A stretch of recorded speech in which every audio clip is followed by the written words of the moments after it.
हनुमान सिंह के कहते तो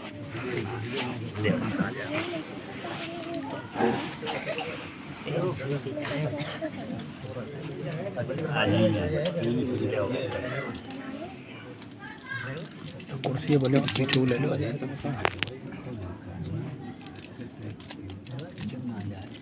ना जाए तू स्वामी जी बैठे नामधारी उनको नाम ना आए भी सब बैठे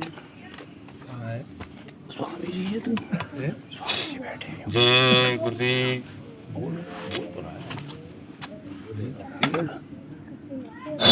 जय गुरुदेव। मैंने डालो सैलन में माम जय गुरुदेव।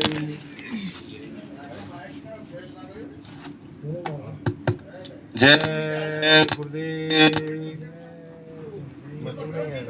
जय गुरुदेव। ये तो यहाँ वैसे सुन लेंगे। जय कल्याणकारी नाम जय गुरुदेव। ये नाम नहीं इंसान का, ये नाम है भगवान का, ये काम नहीं इंसान का, ये नाम है भगवान का। प्रेम से बोलो जय गुरुदेव। जय गुरुदेव। जय गुरुदेव। सर्वसमर्थ सर्वव्यापक मंच पर विराजमान गुरु महाराज के चरण कमलों में कोटि कोटि बार नमन। पूजनीय वंदनीय पिता तुल्य बुजुर्गों, दूर दराज से पधारे हुए धर्म प्रेमियों, गुरु भाई बहनों, सती सीता सावित्री की पावन भूमि पर पैदा होने वाली माता बहन देवियों, नौजवान साथियों, नन्हे मुन्ने बच्चे और बच्चियों, सभी को हमारा हाथ जोड़ के सादर जय गुरुदेव। देखो धर्म प्रेमियों, आज बड़े सौभाग्य का दिन है। मालिक की असीम दया से हम सभी धर्म प्रेमी मालिक के मुखारबिंद से निकले हुए अमृत वचनों को सुनने व दोहराने के लिए इकट्ठे हुए। ऐसे मौके जीवन में प्रेमियों कभी कभार आते हैं। महापुरुषों ने कहा कि सुतदारा लक्ष्मी पापी के घर होए, संत मिलन और हर कथा गोस्वामी दुर्लभ दोई। स्त्री बच्चे गाड़ी घोड़ा बंगला रुपया पैसा सोना चांदी सारे वैभव पापी से पापी के यहाँ मिल जाएंगे, लेकिन संतों का दर्शन दीदार मालिक की चर्चा किसी भाग्यशाली भाई बहन को मिलती है। प्रेमियों, जो आज मालिक का संदेश सुनने के लिए जो यहाँ आए हुए हैं वो बड़े भाग्यशाली हैं। वैसे तो आपके गांव में इतने ही यानी भाई बहन नहीं है, बहुत हैं, लेकिन वे भाग्यशाली हैं जो यहाँ आज आए हुए हैं। राम उसमें लिखा है महापुरुषों ने कि स्वामी पिछले पुण्य बिन हर चर्चा ना सुहाय, कै सोबे कै लड़ मरे और कै घर को उठ जाए। यानी पूर्व जन्म के संस्कार होते हैं प्रेमियों, तब जाकर के ये मालिक के वचनों को सुनने का ये मौका अवसर मिलता है। अगर हमारे नसीब में मालिक के वचन उनके दर्शन का यानी लाभ नहीं है तो हम किसी के साथ आ तो सकते हैं, लेकिन या हम बातचीत करेंगे या हमें अचानक नींद आएगी या मन नहीं लगेगा और उठ करके हम घर को चले जाएंगे। ये पूर्व जन्म के संस्कार होते हैं प्रेमियों, तब जा करके मिलता है ये। देखो धर्म प्रेमियों, ना कोई हम संत हैं, ना महात्मा हैं, ना हम ज्ञानी हैं, ना विज्ञानी हैं, ना हम कोई विद्वान हैं, ना हम कोई वक्ता हैं। हम तो आप जैसे एक जिम्मेदार के बच्चे हैं, लेकिन गुरु महाराज के सानिध्य में रहे और इन्होंने अपने भक्त प्रेमियों को आदेश दिया कि बच्चा मेरा संदेश गांव-गांव, झोपड़ी, नगर, कस्बा, शहर, झुग्गियों में जाकर सुना दो कि भविष्य में समय खराब आ रहा है। और बाबा जय गुरुदेव ने कहा कि मेरा संदेश सबको बता दो, बाद में कोई ये ना कहे खराब समय में कि हमने बाबा जी का संदेश नहीं सुना। अगर हम बाबा जी के संदेश को सुन लेते तो हम भी शाकाहारी हो जाते और खराब समय में हमारा भी बचाव हो जाता। इसलिए हमारे गुरु महाराज का संदेश है प्रेमियों, हम आपको हमारे गुरु का संदेश सुनाने आए हैं, ना कि हम आपको कोई सत्संग सुनाने आए, ना हम आपको कोई ज्ञान देने आए, ना हम आपको कोई उपदेश देने आए। यानी सत्संग सुनाने के अधिकारी तो महापुरुष होते हैं। सत्संग कोई कहानी किस्से का नाम, यानी नाचने गाने का नाम, ताली बजाने का नाम, यानी कोई शास्त्र को पढ़ने का नाम सत्संग नहीं है प्रेमियों। सत्संग का मतलब है सत्य संग, जहाँ सत्य का सत्य से साथ किया जाता हो उसको कहते हैं सत्संग। और देखो प्रेमियों, सब जानते हैं कि दुनिया में सत्य क्या है। जहाँ तक आपकी हमारी चर्म आँखों से दुनिया के अंदर जो दिखाई दे रहा है सब नाशवान है। और की क्या चलाए, जिस शरीर के ऊपर हम आप गर्व गुमान घमंड करते हैं, ये शरीर भी आपका हमारा नहीं है, ये काल की अमानत है। ये उसने मालिक ने समय से दिया है। जब समय इसका समाप्त हो जाएगा, सांसों की पूंजी खत्म हो जाएगी, तो मकान मालिक इसे जबरन खाली करा लेगा और ये शरीर धड़ाम से जमीन पर गिर जाएगा। दुनिया का कोई साजो सामान आपके और हमारे साथ नहीं जाएगा। तो देखो धर्म प्रेमियों, सत्संग यानी सत्य के संग को सत्संग कहते हैं।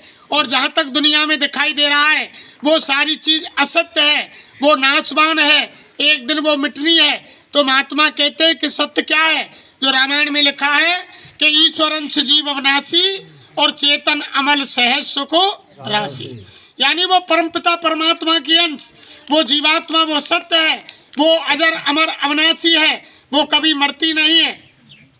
वो अपने कर्मों के अनुसार यानी शरीर धारण करती रहती है, वो खोल धारण करती रहती है। दूसरे यानी वो सत्य है परमपिता परमात्मा, जहाँ आत्मा को परमात्मा से मिलाया जाता हो, जहाँ आत्मा का संग परमात्मा से किया जाता हो, उसको कहते हैं सत्संग। यानी सत्य से सत्य को जोड़ने का नाम है प्रेमियों सत्संग। और वो काम कौन करते हैं, वो काम आप और हमारे बस की वाला नहीं है। वो यानी वो काम करते हैं महात्मा। महात्मा यानी सत्य से सत्य को जोड़ते हैं। वो जीते जी इसी मनुष्य मंदिर में बैठी हुई आत्मा को जगा करके उस परमपिता परमात्मा से मिलाने की युक्ति बताते हैं, वो योग बताते हैं, वो रास्ता बताते हैं। तो सत्संग तो असली संत महात्मा करते हैं प्रेमी। वो सत्य को सत्य से जोड़ते हैं और जो भी उनके मुखारविंद से शब्द निकलता है वो हमेशा सत्य ही निकलता है। तो यानी सत्संग तो केवल महात्माओं का होता है प्रेमियों। महापुरुष सुनाते हैं, संत सतगुरु सुनाते हैं, आपका हमारा कोई यानी सत्संग नहीं। ये तो एक मालिक की चर्चा है, यानी मालिक की चर्चा हो रही है। सत्संग तो महात्मा सुनाते हैं और देते हैं, वो सत्य को सत्य से जोड़ते हैं। देखो धर्म प्रेमियों, हमारे बाबा जय गुरुदेव जी महाराज कह रहे हैं कि बाबा जी का कहना है और शाकाहारी रहना है। शाकाहारी हो जाओगे तो बीमारी से बच जाओगे, और बाबा जी तो बचा रहे हैं और शाकाहारी बना रहे हैं। यानी हमारे गुरु महाराज का असली संदेश यही है।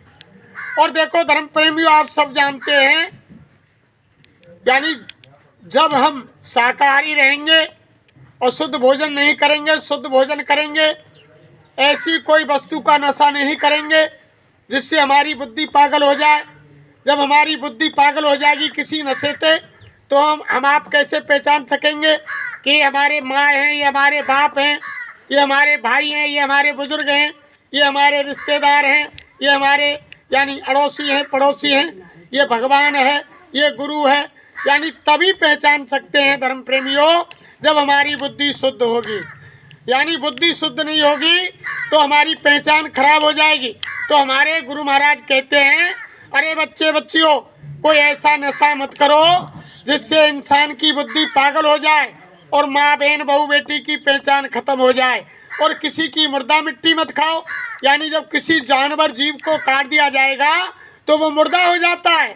जैसे इंसान के शरीर से जब आत्मा निकल जाती है तो घर में हम उसको यानी 2 घंटे नहीं रख सकते और कहते हैं जल्दी करो जल्दी करो, इसे ले जाओ शमशान भूमि, जमीन में गाड़ दो या पानी में बहा दो या लकड़ी कंडे पर रख करके दूधू करके जला दो। कोई उसको घर में रखने नहीं चाहता प्रेमियों, क्योंकि मुर्दा हो गया, असली चीज निकल गई। ऐसे ही जब किसी जीव को आप काट दोगे, मुर्गे को काट दोगे तो वो भी मुर्दा हो जाएगा, मछली को काट दोगे वो भी मुर्दा हो जाएगा, यानी किसी भी बकरे को काट देगो वह भी मुर्दा हो जाएगा। यानी गाय भैंस गधा घोड़ा सुअर जिसको आप काटोगे उसकी आत्मा निकल जाएगी और वो मुर्दा हो जाएगा। तो महात्मा कहते हैं किसी की मुर्दा मिट्टी मत खाओ। मुर्दे तो हमेशा शमशान भूमि में गाड़े और जलाए जाते हैं। आप इस यानी भगवान के असली मंदिर मनुष्य शरीर को क्यों शमशान भूमि बना रहे हो, क्यों इसको कब्रिस्तान बना रहे हो? आपके खाने के लिए तो मालिक ने, कुदरत ने, भगवान ने फल फूल घी, दूध, अन्न इत्यादि सूखे गीले मेवे इतने बनाए हैं कि हमारे गुरु महाराज कहते हैं कि आप दिन में 10 बार खाओ। कौन आपको मना करता है? जितना हजम कर सकते हो उतना खाओ। किसी भी धर्म शास्त्र में नहीं लिखा हुआ है कि आप मांस खाओ और शराब पियो। अगर आप राम को मानते हो और रामायण को मानते हो तो हमारी रामायण भी ये कह रही है कि सुर सर जल कृत वारुण जाना और तऊ ते संत करे नहीं पाना। यानी गंगा जल में अगर शराब बनाई जाए, महान लोग पीने की तो क्या चला, इसको छूते तक नहीं है, ये हमारे धर्मशास्त्र कह रहे हैं।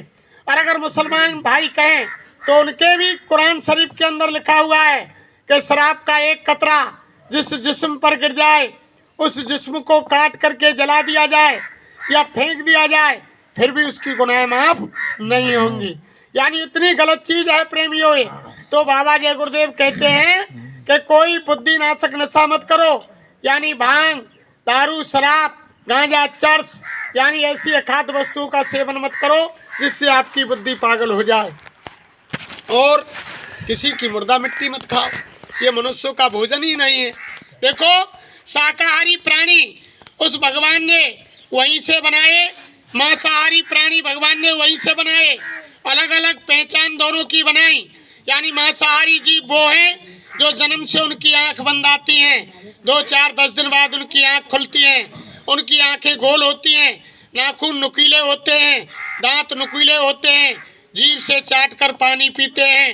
वे मांसाहारी जीव हैं, जैसे कुत्ता, बिल्ली, सियार वगैरह, शेर आदि, ये मांसाहारी हैं, ये मांस खाते हैं। प्रेम वहीं से बनाया कुदरत ने। और जो शाकाहारी प्राणी हैं, जो शाकाहारी जीव हैं, उनकी आंखें जन्म से खुली आती हैं, उनकी चरेमा आंखें होती हैं, नाखून चौड़े होते हैं, दांत चौड़े होते हैं, जो घूंट भर के पानी पीते हैं, जैसे गाय, गधा, घोड़ा, मनुष्य आदि, ये सब शाकाहारी हैं।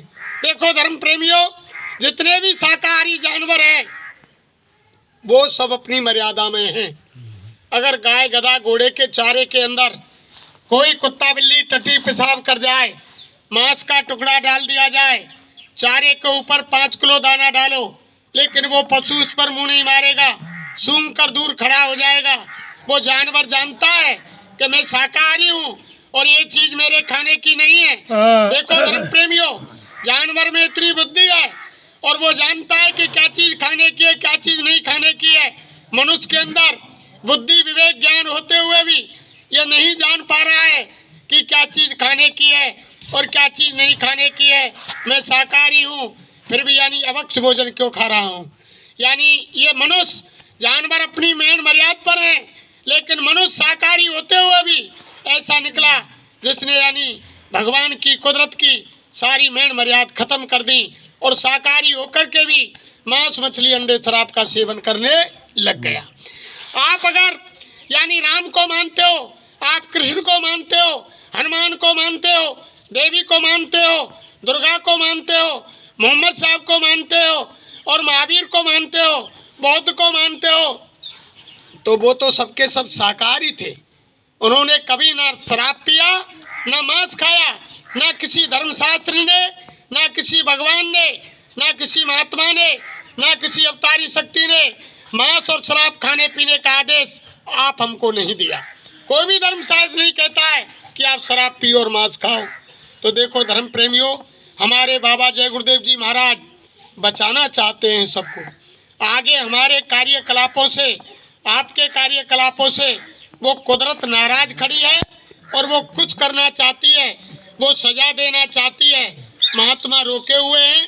अगर आपने महात्माओं की बातों को नहीं माना तो भविष्य में हमारे गुरु महाराज कह रहे हैं कि अभी आपने महंगाई नहीं देखी, अभी आपने भुखमरी नहीं देखी, अभी आपने अकाल नहीं देखा, अभी आपने वर्षा सूखा नहीं देखा, अभी आपने बीमारियां नहीं देखी, अभी आपने महामारी नहीं देखी। वो तो सारी चीज भविष्य में आ रही है। अभी आपने कुछ दिन पहले 2019 में एक कोरोना नाम की छोटी सी बीमारी आई। जब कोरोना बीमारी आई तो भारत ने विश्व को हिला दिया प्रेमियों, और इतना तबाह कर दिया कि माँ बाप का प्यार मोहब्बत खत्म, बहू बेटा का प्यार मोहब्बत खत्म। अगर माँ बाप को बीमारी लग गई, माँ बाप गुहार लगा रहे हैं, अरे बेटा बहू हमें बचाओ, बेटा बहू कह रहे हैं अरे मम्मी पापा रुको, वहीं रहो, आप तो दुनिया से जाने वाले हैं और हमको बीमारी क्यों लगा रहे हैं, आप दूर रहो, दूर रहो, हमारे परिवार के अंदर मत आइए, डॉक्टर आएंगे वो आपको देखेंगे। अगर बहू बेटा को बीमारी हो गई तो वो बचाने की गुहार लगा रहे हैं, अरे मम्मी पापा हमें बचाओ, मम्मी पापा कह रहे हैं बेटा बहू दूर रहो, तुम्हारे तो बीमारी हो गई, तुम तो दुनिया से जाने वाले हो, लेकिन हमारे परिवार में क्यों बीमारी फैलाना चाहते हो। आपने देखा सारा प्यार मोहब्बत खत्म, सब खत्म हो गया। अपना ही मकान है, अपनी ही छत है, अपना ही रास्ता है, अपने ही पैसे हैं, बैंक से पैसे ला नहीं सकते, बाजार से सामान खरीद नहीं सकते, अपने गांव में घूम नहीं सकते, अपनी छत पर टहल नहीं सकते। यानी ऐसी पाबंदी एक कोरोना ने लगा दी प्रेमियों। और बाबा जय गुरुदेव जी महाराज कह रहे हैं कि बीमारियों की आंधी आ रही है। ये तो एक फिल्म का ट्रेलर है, जो ट्रेलर दिखाया गया, अभी सारी फिल्म पीछे पड़ी हुई है। अगर आपने बाबा जी की बात को नहीं माना और शाकाहारी नहीं हुए, मांस मछली अंडे शराब का सेवन नहीं छोड़ा, तो भविष्य में ऐसी ऐसी बीमारियां आ रही हैं जो बाबा जय गुरुदेव कह रहे हैं कि कहें जय गुरुदेव पुकार जमाना बदलेगा, प्रजा बहुत मरेगी जग में, लाशें पड़ी सड़ेंगी घर घर में, उठाने वाले मिलेंगे ना यार जमाना बदलेगा। ऐसा समय आ रहा है प्रेमियों, जो एक कोरोना ने लाशों से किसी ने हाथ नहीं लगाया प्रेमियों। हमारे घर का सदस्य मरीज है, यानी शकल देख नहीं पाए, पॉलीथिन में पैक होकर के डेड बॉडी आई, और हम और आपको ये भी मालूम नहीं कि जो हमारे परिवार का वो सदस्य यानी मरीज होकर गया है उसकी डेड बॉडी है या और किसी की है, पॉलीथिन में पैक करके आई, किसी ने छुआ तक नहीं, अंतिम समय में मुंह तक नहीं देखा, और उसको जलाने वाले यानी सरकारी कर्मचारी आए और जला करके फूंक करके चले गए, लेकिन किसी ने नहीं देखा। बाबा जय गुरुदेव जी महाराज कह रहे हैं कि अभी तो आप यानी क्या देखा है, जब हर इंसान की दाढ़ी में आग लगेगी, जब चारों तरफ से आपदाएं आ जाएंगी, आप घर में संकटों से घिर जाओगे, आपकी बुद्धि काम नहीं करेगी, जब आपको महात्माओं की बात याद आएगी और महात्माओं की बात आपको मजबूर होकर के माननी पड़ेगी और झंडे के नीचे आना पड़ेगा और मजबूर होकर के जय गुरुदेव बोलना पड़ेगा। वो समय आ रहा है प्रेमियों, मजबूर होकर बोलना पड़ेगा, कोई दूसरा चारा नहीं निकलेगा। क्यों कि ये नाम जय गुरुदेव आप जो शंका कर रहे हैं, ये हमारे गुरु महाराज का नाम नहीं है प्रेमियों, ये नाम तो इन्होंने जगाया है, ये जय गुरुदेव नाम को जगाया है। इनके शरीर का नाम इनके माँ बाप ने, इनके कुटुंब परिवार वालों ने, जो गोसाई महाराज ने रामचरितमानस लिखी, जो रामचरितमानस के लिखने वाले गोस्वामी जी का पूरा नाम है, वही हमारे गुरु महाराज के शरीर का नाम है प्रेमियों। नाम हम इसलिए नहीं लेते, गुरु महाराज ने बताया कि स्त्री हो या पुरुष हो, सबकी जीवात्मा नारी रूप है और सबकी आत्माओं के पति वो यानी परमपिता परमात्मा, वो सच्चे पातशाह सतगुरु होते हैं। उनकी आत्मा की शादी सतगुरु के साथ में होती है, यानी सतगुरु का कभी भी अपने मुख से नाम नहीं लेना चाहिए। जैसे एक संसार में पति पत्नी की शादी होती है, यानी पत्नी पति के नाम को जानती है और पति पत्नी के नाम को जानता है, लेकिन ना पत्नी पति के नाम को लेती है और ना पति पत्नी के नाम को लेता है। लेकिन आज तो प्रेमियों मॉडर्न समय आ गया, आज तो हमारी जो नौजवान बहू बेटी है जो यानी बिना नाम लिए अपने पति को नहीं बुलाती है। आज का तो यानी समय बदल गया, आज तो समय बदल गया। देखो हमारे धर्मशास्त्र कहते हैं कि यानी कभी भी औरत को अपने पति का नाम नहीं लेना चाहिए, लेकिन हमारी माता बहन देवियाँ यानी साल के अंदर 365 दिन होते हैं और एक दिन यानी अपने पति की उम्र लंबी करने के लिए यानी करवा चौथ का व्रत रखती है। एक दिन रखे ना, पूरी साल में व्रत रखती है करवा चौथ का, पति की उम्र बढ़ाने के लिए एक दिन, और जब नाम लेकर के रोज पुकारती है तो उम्र को घटाती है 3 से 64 दिन, यानी 3 से 64 दिन उम्र घटाती है और एक दिन यानी उपवास करके पति की उम्र बढ़ाती है। तो आज हमारी बुजुर्ग माताओं को पूछो, इन्होंने कभी अपने पति का नाम नहीं लिया होगा। अगर ई मित्र पर बैंक में कहीं सरकारी उसमें कोई काम पड़ गया होगा तो हमारी बुजुर्ग माताओं ने साइड में खड़े किसी भाई से कहा होगा, अरे बेटा तेरे ताऊ को नाम बता दे, तेरे बाबा को नाम बता दे, तेरे भैया को नाम बता दे। लेकिन हमारी बुजुर्ग अम्मा ने कभी भी अपने पति का नाम नहीं लिया होगा और आज भी नहीं ले रही है प्रेमियों। लेकिन आज तो समय ऐसा आ गया, यानी पति और पत्नी का नाम लेकर बुला रहा है और उनकी पत्नी और उसका अपने पति का नाम लेकर बुला रही है।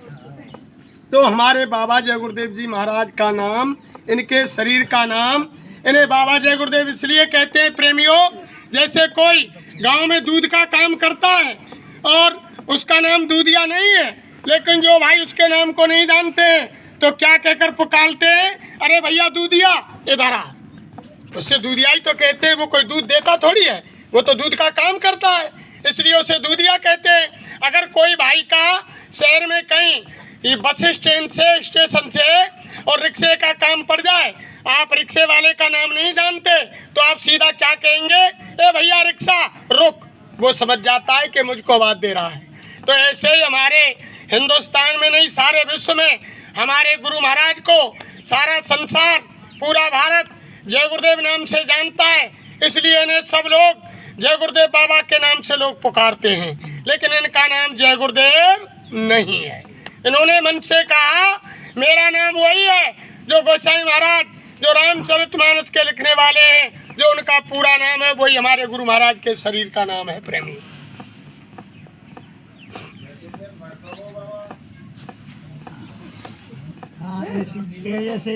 देखो ये तो सारी चीज, ये इन चीजों को जब आप समझ जाएंगे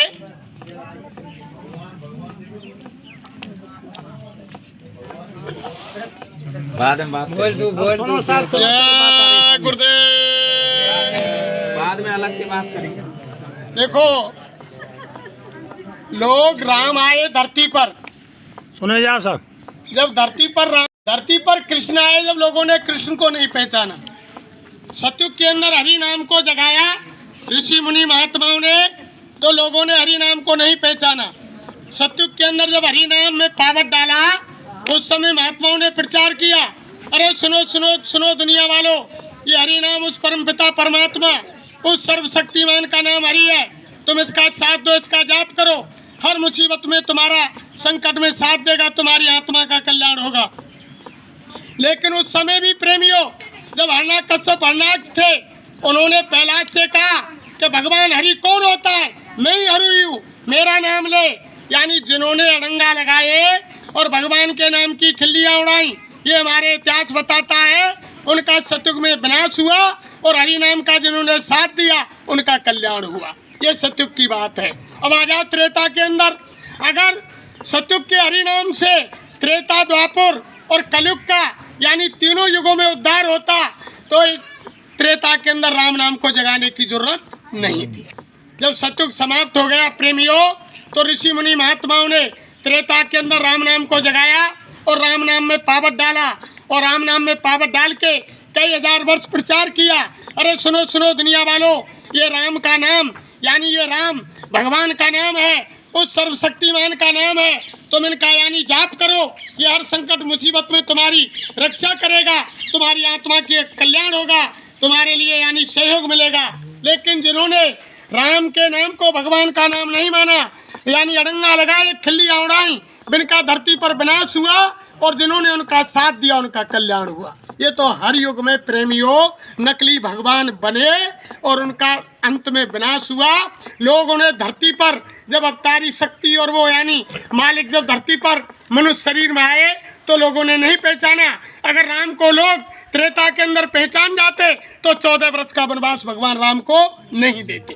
अगर वनवास भी हो जाता तो अयोध्या के सारे नर नारी अगर ये जान जाते कि ये भगवान है तो पूरी अयोध्या खाली हो जाती और भगवान राम के साथ वनवास में लोग चले जाते। लेकिन राम को पहचान नहीं पाए उस समय। वन में केवल राम सीता लक्ष्मण तीनों गए, अन्यथा कोई चौथा नहीं गया प्रेमी। यानी सीता चोरी भी हो गई। खुद जनक को मालूम थी कि मेरी यानी लड़की की यानी हरण हो गया जंगल में, लेकिन वो भी राम की सहायता के लिए जंगल में नहीं गया। ये हमारा इतिहास बता रहा है प्रेमियों, ये तो हरयुग की बात है। लेकिन जब धरती से चले जाते हैं तब लोग उनकी पूजा करते हैं। ये संसार मृतलोक है, यहाँ मरे की पूजा होती है, जिंदे की पूजा कोई नहीं करता है। फिर उसके बाद देखो द्वापर आया। द्वापर आया, अगर सतयुग का हरि नाम और त्रेता का राम नाम, द्वापर और यानी कलयुग के अंदर या रक्षा करता और यानी आत्मा का कल्याण करता, तो द्वापर में कृष्ण नाम को जगाने की जरूरत नहीं थी। फिर द्वापर आया, सतयुग खत्म हो गया, त्रेता खत्म हो गया। जब द्वापर आया तो ऋषि मुनि महात्माओं ने और कृष्ण नाम को जगाया और कृष्ण नाम में पावत डाला और कृष्ण को यानी धरती पर उतारा। जब वो मनुष्य शरीर में आए, जिन लोगों ने पहचाना, उनका साथ दिया, महात्माओं ने प्रचार किया कि ये कृष्ण यानी ये भगवान है, ये धरती पर यानी भक्तों की रक्षा के लिए, दुष्टों के संहार के लिए, धर्म की स्थापना के लिए आए हैं। लेकिन जिन लोगों ने माना, साथ दिया, उनका कल्याण हुआ। जिन्होंने विरोध किया, नकली भगवान बने। भगवान वासुदेव पौंड्रक नकली भगवान हर युग में बने, मान कि कौन होता है भगवान, मैं ही भगवान हूँ। लेकिन जब धरती से काम करके चले गए, मथुरा वृंदावन नंदगाम गोकुल के लोग नहीं पहचान पाए। 16 बार यानी जरासंध और योगेश्वर कृष्ण का युद्ध मथुरा में हुआ, और जब 17वीं बार जरासंध सेना लेकर के मथुरा पर चढ़ाई कर रहे थे, तब नंदगाम गोकुल बरसाने के और मथुरा के लोगों ने आकर योगेश्वर से कहा, अरे भैया योगेश्वर, अगर तू यहाँ से चला जाए मथुरा से तो हम भैया सुखी है जाए। तो पे मार काट के और कोई सिवा दूसरा काम नहीं है, खुद मरे और हमने मरवावे, तू खून की नदी बहावे, दो तरफ से विनाश होए और तो पे दूसरों कोई काम ना है। भगवान कृष्ण ने कही कि लोग मुझे नहीं पहचान पाए हैं। बलदाऊ का हाथ पकड़ के योगेश्वर कृष्ण यानी जरासंध जब 17वीं बार आए तो गुजरात में सौराष्ट्र के पहाड़ पर चले गए प्रेमी, और ऊपर जाकर के चढ़ गए। जरासंध ने घेरा दे लिया, गर्मी का महीना था, पहाड़ में आग लगा दी, धू धू करके पहाड़ जल गया। जरासंध ने समझा कि योगेश्वर कृष्ण बलदाऊ खत्म हो गए। वो अपनी योग माया से निकल करके द्वारका पानी में बसा दी, और बहुत समय तक लोगों को मालूम नहीं पड़ी कि कृष्ण और बलदाऊ जिंदे हैं। कुछ लोगों ने आकर नंदगाम गोकुल बरसाने मथुरा में सूचना दे दी कि बलदाऊ और कृष्ण सौराष्ट्र के पहाड़ में जल करके खत्म हो गए। 13वीं मना ली, रोज ही कर बैठ गए। लेकिन कुछ वर्षों बाद लोगों को मालूम पड़ी कि भगवान कृष्ण और बलदाऊ जिंदे हैं। लोगों ने ऐसे नहीं माना प्रेमियों, जैसे आप समझ रहे हैं कि सीधे उस समय लोगों ने भगवान को मान लिया हो। किसी ने नहीं माना। जब धरती से अपना काम करके यहाँ से चले गए, जब लोगों ने भगवान राम की, कृष्ण की, हरि की, तब लोगों ने पूजा की। जब मौजूद रहे, किसी ने भगवान को भगवान नहीं माना। ये संसार का उसूल है, यहाँ हमेशा मरे की पूजा होती है। ये संसार मरे की पूजा करता है, ये जिंदे की नहीं करता है। अरे हमारे घर गृहस्थ में देख लो प्रेमियों, हमारा कोई बुजुर्ग बीमार अचानक पड़ जाए तो जिंदे तो हम उसकी सेवा भी नहीं करेंगे। लेकिन हमारे गुरु महाराज मंच से कहते थे कि जिंदे पे तो राखी दंगम दंगा और मरे पे पहुंचायो गंगा, और जिंदे को गुर की डरी ना दिखाई और मरे पे नोमन खान गराई। मर जाए जब तेनों कहीं कि 10 गामन को लंबरदार है, या को नुकता तो करना ही पड़ेगा, 10 बोरी तो गरानी पड़ेंगी। लेकिन जीवित को समय से कोई बिरला परिवार होगा, समय से माँ बाप को भोजन नहीं देते, समय से माँ बाप को स्नान नहीं कराते, समय से खाना नहीं देते। यानी ये संसार का असूल है हर जगह का। यानी अगर आज आप देख नहीं रहे, माँ बाप ने कितनी मेहनत करके बच्चे को पढ़ाया, रिक्शा चलाया, मजदूरी की, और मजदूरी करने के बाद IPS IAS अफसर बनाया अपने बेटे को, और उनकी धर्मपत्नी भी IPS और IAS ऑफिसर आई। माँ बाप को अचानक पैरालाइसिस मार गया, यानी लकवा मार गया, तो माँ बाप की सेवा नहीं कर सकते पति पत्नी। कहाँ छोड़ दिया? यानी वृद्धाश्रमों में। वृद्धाश्रमों में माँ बापों को छोड़ दिया प्रेमियों। लोग सेवा करना नहीं चाहते। और जब मर जाए, जब आदमी जब क्या करें, जब बाकी फोटो बन जाए, जब वैसे सेवा ना कर रहे, और तस्वीर दीवार पे टांग दी गई, आलमारी में रख दी, हमारे माँ बाप की कि फोटो बन गई अम्मा की और दद्दू की। जब सुबह सुबह का करेंगे लाला आ जाओ सब परिवार क्यों, ये हमारी दादा की अम्मा की तस्वीर है, या को ढोक दो दियो जोरो अगरबत्ती जोरो। तो महात्मा क्या कहते हैं कि जीते जी का सारा मेला शान और ये शौकत है, जीते जी के रंग महल हैं और जीते जी की रौनक है। ना कुछ लेकर आया बंदे ना कुछ लेकर जाएगा, ओ नदामत वाले इंसान मिट्टी में मिल जाएगा। लाज जलेगी नंगी तेरी बंगी कफन उठाएगा, ओ नदामत वाले इंसान मिट्टी में मिल जाएगा। यानी जीते जी का मेला है प्रेमियों, ये संसार का उसूल है। या मरे की पूजा करते हैं।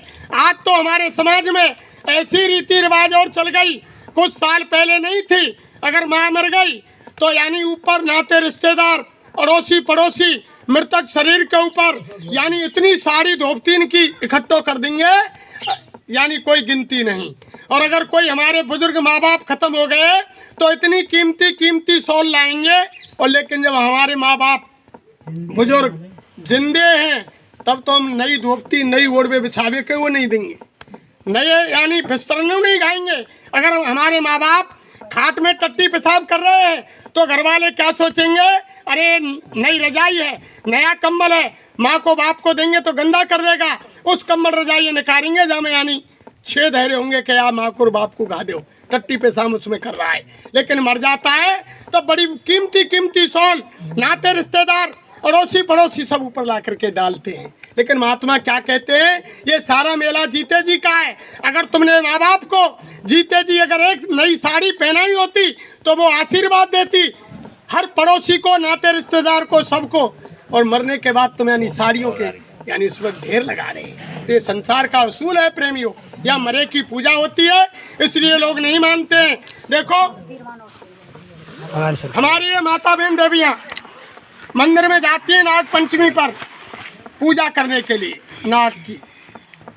जब नाग पंचमी पर नाग की पूजा होती है, जो पत्थर को सांप बने हो रहे हैं ना, वहाँ दूध तेव नवाएंगी, गंगा जल चढ़ाएंगी, फूल पत्ती चढ़ाएंगी, और घर में अचानक जिंदो सांप निकरावे तो वह डंडाते खत्म कर देंगे ना, कोई छोड़ेगा। पत्थर के तो बड़े प्यार से नवा रही हैं, फूल पत्ती चढ़ा रही हैं, गंगा जल चढ़ा रही हैं। और देखो गणेश चतुर्थी को देखो, गणेश चौथ के दिन जब गणेश जी को स्नान कराने जाते हैं तो उनका वाहन है ना चूहा मूसक, उसको भी गंगा जलते और दूध से स्नान कराते, फूल पत्ती चढ़ाते कि गणेश जी को वाहन है। और ये हमारी माता बहन देवियाँ अगर घर में झाड़ू पोछा कर रही हो और कोई अचानक मूसरी कोई मूसो निकलावे तो झाड़ू के आंट पाएगो तो भाई ते खत्म कर देंगे। तो ये संसार का उसूल है, या मरे की पूजा होती है या जिंदे को नहीं पूछता है कोई, ये संसार का असूल है। ये है मृत्यु या मरे की पूजा होती है। जब धरती से कोई काम करके चला जाता है, जितनी भी अवतारी शक्ति या आए, जितने भी संत महात्मा ऋषि मुनि औलिया यहाँ आए, सबको इन संसार वालों ने तंग किया, सबको परेशान किया। किसी का इतिहास देख लो, किसी को शांति सुख चैन से या रहने नहीं दिया। इसलिए तो हर वक्त की बात है, यानी हर वक्त पे तो सवाल उठते हैं हर समय। तभी तो महात्माओं ने कहा कि सदा सत्पुरुष संसार में नर्तन धर के आते हैं, क्या मगर दुनिया वाले कभी उन्हें पहचान पाते, यानी लोग नहीं पहचान पाते। अगर हम आपके गांव में यानी मालिक की जो चर्चा हो रही है, अभी बीच में आपके हमारे बीच में आकर के भगवान कृष्ण आकर बैठ जाए, भगवान राम बैठ जाए, हनुमान जी महाराज बैठ जाए, या कोई शक्ति आकर बैठ जाए तो आप पहचान सकते हो? यानी कोई नहीं पहचान सकता आकर के बैठ जाए। तो ये तो यानी संसार का उसूल है प्रेमी। देखो हमारे गुरु महाराज कह रहे हैं कि ये मनुष्य शरीर उस मालिक ने यानी विशेष काम के लिए दिया है प्रेम। ये ऐसे ही नहीं दिया कि आहार निद्रा बैचो में संगम के पेट भरना, बच्चे पैदा करना और बच्चों की परवरिश करना, मकान बनाना, धन संग्रह करना, इसी काम के लिए नहीं दिया। महात्मा कहते हैं कि इस काम को तो जानवर पक्षी भी कर रहे हैं, पक्षी भी बच्चे पैदा करते हैं, वो भी घोंसला बनाते हैं रहने के लिए, दूर दूर से दाना ला करके बच्चों को परवरिश करते हैं। तो हमारे गुरु महाराज कह रहे हैं कि जिस काम को जानवर पक्षी कर रहे हैं, उस काम को अगर मनुष्य शरीर पाकर आप हम करें तो जानवर पक्षी और मनुष्य में फिर कोई अंतर नहीं है। ये तो विशेष काम के लिए उस मालिक ने दिया है। हमारे गुरु महाराज ने आकर सच्चे कहा, और गुरु महाराज बोले अरे बच्चा, तुम कहते कागज की लेखी और हम कहते आखिर की। गुरु महाराज ने कहा कि जिस समय माँ के गर्भ के अंदर बच्चा आता है उस समय उल्टा लटका रहता है, ऊपर को पैर रहते हैं और नीचे को सर रहता है। महात्मा चश्मदीद देखी हुई कहते हैं माता बहन देवी वो भाई लोगों गुजर गए। हमारे गुरु महाराज ने कहा, कबीर साहब ने कहा कि उल्टा जीव रहा लटकाना और बाघ और पक्षी के जैसे बाघ और पक्षी होती है, दिन में उल्टी लगती रहती है, ऊपर को पैर नीचे को सर, ऐसे माँ के गर्भ के अंदर बच्चा जीव उल्टा लटका रहता है और पैर ढीली में बस रहता है और जीव के चारों तरफ वो वसूदार तरफ सलाम खड़ा रहता है। उसकी याद में और माँ के मजबूत की बदबू उसके ऊपर जाती है और माँ के साथ हमारा करते होता कि मैं कसला जैसा भोजन करती है उसकी याद में जिसको माँ के अंदर होती है, उसके अंदर होती है, तब वो मालिक से दुआ लगाता है और भगवान से उसका तार जुड़ा हुआ होता है। भगवान के प्रकाश को, भगवान की आवाज को माँ के गर्भ में सुनता है। कई जन्मों की याद रहती है। जब उस काल कोठरी में, जब घोर नरक में, जब उसको यानी बड़ी यात्रा, बड़ी दुख तकलीफ होती है, तब वो भगवान से प्रार्थना करता है कि हे मालिक, अभी तो जो हम रात दिन किताबों में पढ़ते थे ना कि दुख में सुमरन सब करे और सुख में करे न कोई, और जो सुख में सुमरन करे तो दुख का ये वो दुख की घड़ी महात्माओं ने वहीं की कही है, इस जमीन की नहीं कही प्रेमियों, उसी जगह की कही है। जब जीव माँ के गर्भ में कितनी तकलीफ पा रहा है, कितने टेम्परेचर में रहता है, महात्मा कहते हैं कि हमारी माता बहन देवियाँ चूल्हे पर, हीटर पर, गैस पर जितने टेम्परेचर में, जितने तापमान में रोटी सब्जी दाल चावल बनाती हैं, इतने टेम्परेचर में माँ के गर्भ के अंदर जीव रहता है प्रेमी, छटपटाता है बुरी तरह से, यानी भगवान की आवाज को सुनता है, भगवान के यानी नूर को, प्रकाश को देखता है, तब वो मालिक का स्मरण करता है। जब याद करता है मालिक को कि क्या लिखा है रामायण में कि दीन दयाल वृद्ध संभारी हरऊ नाथ मम संकट। हे दीनों के दयाल, हे दीनानाथ, हे दयालु, हे कृपा निधान, तू मुझ पर दया कर और इस काल कोठरी से, घोर नरक से जल्दी तू मुझे बाहर निकाल। अब की बार तो मैं भूल गया, लेकिन अब की बार नहीं भूलूंगा। मैं जमीन पर जाते ही कोई दूसरा काम नहीं करूंगा। तब रामायण में क्या लिखा है प्रेमियों, अब प्रभु कृपा करो यही भांति,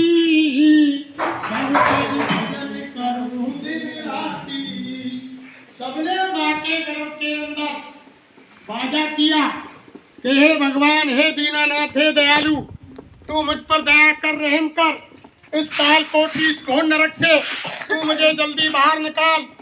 अब तक तो मैं भूल गया, लेकिन अब जमीन पर जाते कोई दूसरा काम नहीं करूंगा, 2400 घंटे तेरा ही भजन। सबने वादा किया प्रेमियों, हिंदू हो, मुसलमान हो, सिख हो, ईसाई हो, ब्राह्मण हो, क्षत्रिय हो, वैश्य हो, शूद्र हो, कोई कौम कौमियत हो, कोई धर्म हो, कोई मजहब हो, जिसने माँ के गर्भ से जन्म लिया, यानी मुसलमान ने कहा हे खुदा तू मुझ पर दया कर, रहम कर, मैं जमीन पर जाते तेरी इबादत करूंगा। हिंदू ने कहा हे भगवान तू मुझ पर दया कर, मैं जमीन पर जाते 2400 घंटे तेरा भजन करूंगा। यानी सिखों ने कहा हे वाहेगुरु तू मुझ पर दया कर, मैं जमीन पर जाते ही तेरी ही प्रार्थना करूंगा। और उधर ईसाइयों ने कहा हे गॉड तू मुझ पर दया कर, मैं जमीन पर जाते ही 2400 घंटे तेरी ही प्रार्थना करूंगा, कोई दूसरा काम नहीं करूंगा। लेकिन फिर क्या हुआ कि पड़े भूमि जब डाबर पानी और जिम जीवई माया लिपटा। जैसे बरसात का पानी प्रेमियों साफ और स्वच्छ होता है, अगर उसको ऊपर किसी बर्तन में ले लिया जाए तो डिस्टिल वाटर का काम करता है, ऐसे ही माँ के गर्भ के अंदर जीव पाक साफ था, कई जन्मों की याद थी और भगवान से तार जुड़ा हुआ था, भगवान की आवाज को सुन रहा था, भगवान के प्रकाश को देख रहा था। लेकिन जैसे ही बाहर आया, बाहर आते ही माया की छाया ने जीव को दबोच लिया और भगवान के भजन के वादे को भूल गया। बाहर आते ही भूल गया प्रेमियों। और हमें आप क्या सिखाने लगे?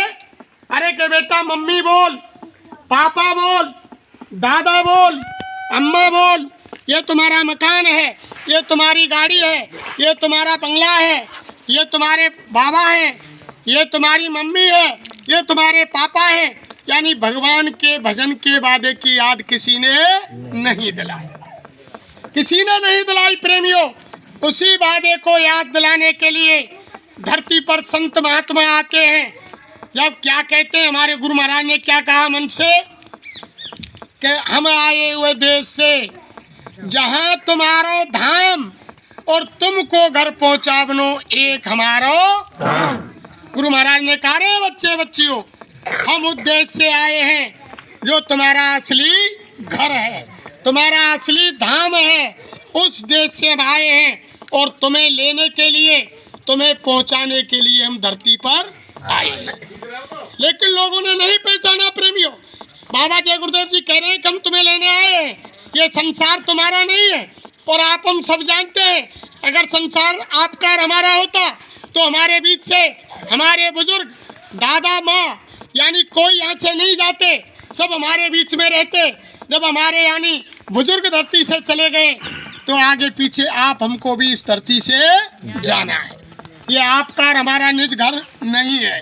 महात्मा कहते हैं कि हम उस जगह से आए हैं जहाँ तुम्हारा निज घर है प्रेमियों। फिर गुरु महाराज ने कहा, अरे बच्चे बच्चियों देखो, मैं जानता हूँ कि तुम 24 घंटे का तुमने वादा किया, तुमने 24 घंटे का वादा किया, लेकिन तुम 24 घंटे भजन नहीं कर सकते। महात्माओं ने कितनी सुविधा कर दी। गुरु महाराज ने कहा चलो 22 घंटे संसार के काम करो, दुकान दफ्तर खेती जहाँ भी तुम काम करते हो ईमानदारी मेहनत से करो। शाम को घर में आओ, बाल बच्चों की सेवा करो, आए गए का आदर सत्कार करो। जब खाट में सोने बैठने जाओ, जब संसार का कोई काम नहीं हो तो 1 घंटा शाम को और 1 घंटा सुबह यानी सच्ची आत्मा से भगवान का भजन चिंतन कर लेना। उसी में तुम्हारा यानी मनुष्य शरीर सार्थक हो जाएगा और तुम्हारी आत्मा का कल्याण हो जाएगा। धर्म प्रेमियों, महात्मा किसी को साधु सन्यासी नहीं बनाते। हमारे गुरु महाराज ने कहा, मैं किसी को लाल पीले धोरे नीले कपड़े नहीं पहनाता, किसी को दाढ़ी बाल नहीं रखाता, किसी के बीवी बच्चे नहीं छुड़ाता, किसी के दुकान दफ्तर खेती का काम नहीं छुड़ाता। जहाँ भी तुम दुकान दफ्तर खेती का काम करते हो ईमानदारी और मेहनत के साथ करो और बाल बच्चों के बीच में रहो। जब शाम को घर आओ उनकी सेवा करो, आए गए का आदर सत्कार करो। जब खाट में सोने बैठने जाओ सच्ची आत्मा से सच्चे भगवान का 1 घंटा भजन कर लेना। उसी में तुम्हारा ये मनुष्य शरीर पाना सार्थक हो जाएगा। ये हमारे गुरु महाराज ने प्रेमियों कहा। और देखो धर्म प्रेमियों, ये तो जिसको हम हमारा सबसे बड़ा ग्रंथ रामायण को मानते हैं, रामायण में भी गोसाई महाराज ने लिखा कि दे धरे को फलिए भाई और भजऊ राम सब काम बेहाई। यानी मनुष्य शरीर पाने का लक्ष्य ही यही है कि सब काम को त्याग करके परमात्मा का, उस राम का, उस प्रभु का भजन करो। और यही बात रात दिन हम आप हमारी माता बहन देवियाँ शंकर भगवान की पूजा करते हैं। शंकर भगवान ने भी यही कहा। जब एक दिन देवी पार्वती ने पूछा कि हे देवों के देव महादेव, हे भोले बाबा, तुम बताओ संसार के अंदर सत्य क्या चीज है। तब शंकर भगवान ने यही कहा, हे उमा, हे भवानी, हे पार्वती, सुनो संसार के अंदर सत्य है। तब शंकर भगवान ने कहा कि उमा कहूँ मैं अनुभव अपना और सत्य हरे भजन जगत सब सपना। हे उमा, हे भवानी, मैं बताता हूँ मेरा निजी अनुभव, संसार के अंदर सत्य है वो केवल सत्य भगवान का भजन है और सारी चीज मिथ्या है, सारी चीज मिथ्या है। तो धर्म प्रेमियों, केवल भगवान के भजन के लिए मनुष्य शरीर ये दिया है। तो महात्मा कहते हैं बड़े भाग से आपको मिला है। जो रामायण में लिख दिया कि बड़े भाग्यमान स्तन पावा, सुर दुर्लभ सदग्रंथन गावा।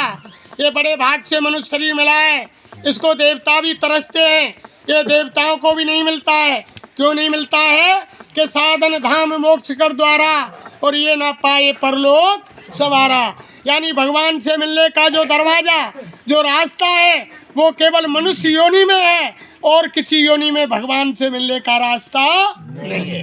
इसलिए देव दुर्लभ बताया है प्रेमियों, जब कोई किसी बुजुर्ग की आत्मा निकल करके ऊपर के देवलोक और यानी स्वर्ग वैकुंठ में जाती है तो वहाँ के देवता फूल लेकर के स्वागत के लिए खड़े हो जाते हैं और मनुष्य शरीर से निकली हुई आत्मा के ऊपर फूल बरसाते हैं। हे आत्मा, तुम धन्य हो, मनुष्य शरीर में होकर आई हो, और मालिक से प्रार्थना करते हैं कि हे भगवान, हे मालिक, तू हम पर दया कर और हमको भी मनुष्य शरीर दे, जिससे हम यानी योग और भजन करके तुम्हारे धाम को आ सके। अरे धर्म प्रेमियों, भगवान से मिलने का जो यानी रास्ता है वो केवल मनुष्य शरीर में होकर के है और किसी योनि में नहीं है प्रेमियों, ये मनुष्य शरीर में है। तुम आत्मा कहते हैं कि अपना काम बना लो, अब की बार आपको ये बड़ी मुश्किल से ये मनुष्य शरीर 84 लाख योनि भुगतने के बाद मालिक ने दया करके दिया है। अगर आप फिर भूले भटके रह गए तो फिर ये मनुष्य जीवन बेकार चला जाएगा और आप गधा, घोड़ा, मुर्गा, सुअर, भैंसा, बकरी और सांप, बिच्छू और यानी जानवर, पक्षी बना दिए जाओगे और तुम्हें कर्मों की सजा भुगतनी पड़ेगी और फिर ये मनुष्य शरीर आपको नहीं मिलेगा। ये फिर नहीं मिलेगा प्रेमियों, अगर आपने मालिक का ध्यान नहीं किया। तो हमारे गुरु महाराज कह रहे हैं, अरे जिनको तुम अपना समझ रहे हो कि ये जान रहे हो कि संसार के लोग हमारे हैं, यहाँ कोई किसी का नहीं है, सब मतलब के हैं। जब इंसान दुनिया से चला जाता है तो औरत सीमित रहती है मकान तक, और समाज जाता है शमशान तक, और बेटा जाता है अग्निदान तक, और इंसान के कर्म जाते हैं भगवान तक। केवल कर्म जाएंगे प्रेम। और घर में जितने भी परिवार के सदस्य, महात्मा कहते हैं, हमारे घर के अंदर वही बच्ची जन्म लेगी जिसके लेन देन का कर्जा है, और हमारे घर में वही बच्चा जन्म लेगा जिसके लेन देन का कर्जा है। हमारे घर में बाहर से वही बच्ची बहू बन के आएगी जिसके लेन देन का कर्जा है। हमारी बच्ची उसी घर में बहू बन के जाएगी जहाँ उसके लेन देन का कर्जा है। महात्मा क्या कहते हैं कि मिले मिलाए बे मिले, और जिनके पहले मेल और बिना मेल मिलते नहीं, ये कर्मन के खेल। ये तो सारा कर्मों का खेल है प्रेमियों। एक दूसरे के चुकने चुकाने के लिए आए। आप रात दिन देख रहे हैं, किसी माता बहन देवी को बच्चा पैदा हुआ, सीधा नहीं हुआ, पेट काट के बाहर आया, जन्म से बीमार आया, आईसीयू में रख दिया, मशीन में डाल दिया, रोजाना का 30-40 हजार का खर्चा हुआ, 10-20 दिन मशीन में रहा, 2-4-6 लाख खर्च हुए और दुनिया से चला गया। यानी अपने कर्म कर्जे को चुक गया और पूरे परिवार को रुला गया। कभी उनको रुलाया होगा, वो तो बदला ले रहा है, उसके चुकने के लिए आ गया, चुक गया और चला गया। तो ये संसार प्रेमियों लेन देन का है, या कोई किसी का नहीं है। सच्चे साथी केवल महात्मा होते हैं जो इस लोक में काम आते हैं और उस लोक में भी काम आते हैं प्रेमियों। तभी तो गुरु महाराज ने कहा कि मैंने जय गुरुदेव नाम को जगाया है। अगर तुमको इस पर शंका हो तो जय गुरुदेव नाम की परीक्षा कर लेना। अगर कहीं तुम जंगल में रात बरात तुमको गुंडे लुटेरे बदमाश घेर लें, कुआं बावड़ी तालाब में डूबने लगे, तिनके का सहारा नहीं हो, उस समय जिस देवी देवता को, जिस भगवान को तुम मानते हो, जो तुम्हारा आराध्य देव है, उसको याद कर लेना। अगर वो तुम्हारी रक्षा कर दे तो ठीक है, अगर नहीं करता है तो गुरु महाराज ने कहा सबको सुमर लेना। यानी देवी दुर्गा, राम, कृष्ण, हनुमान, चंडी, भैरव, भूमिया, सबको याद कर लेना। जब तुम्हारी कोई मदद नहीं करे तो गुरु महाराज ने कहा कि ये कलयुग का जीता जागता नाम जय गुरुदेव है, ये पावरफुल है, इसको भीतर ही भीतर 10 बार बोलना कि जय गुरुदेव नाम भगवान का है तो मेरी मदद कर। गुरु महाराज ने कहा बाहर आवाज निकालने की जरूरत नहीं है, 10 बार अंतर में बोलना। जब तुम्हें वहाँ कोई बचाने वाला आ जाए, जब तुम्हारी रक्षा हो जाए, तब विश्वास कर लेना और उसके बाद मेरे पास आ जाना। यानी ऐसा नहीं पहले नाम की परीक्षा ले, ये पागल नहीं है जो बाबा जी के बंदे